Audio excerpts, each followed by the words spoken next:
उर्दू के एक वचन और बहुवचन शब्द यानी वाहिद और जमा अल्फाज यानी singular and plural words. Part 9।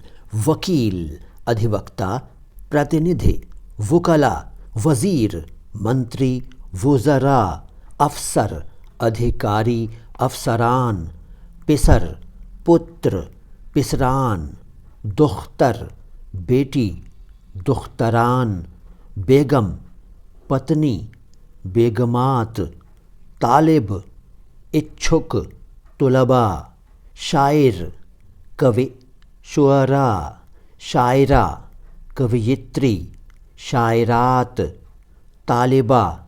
ये शब्द तालिब का स्त्रीलिंग है। इच्छुक, तालिबात, रफ़ीक, दोस्त, रुफ़क़ा, खलीफा, उत्तराधिकारी, खुलफ़ा, वारिस, उत्तराधिकारी, वुरसा, हकीम, वैद्य, बुद्धिमान, हुक्मा, हाकिम, शासक, हुक्काम। इससे आगे अगली मुलाकातों में वीडियो को लाइक कीजिए, चैनल को सब्सक्राइब कीजिए और हमारे वीडियोज़ को और प्लेलिस्ट्स को शेयर कीजिए। शुक्रिया।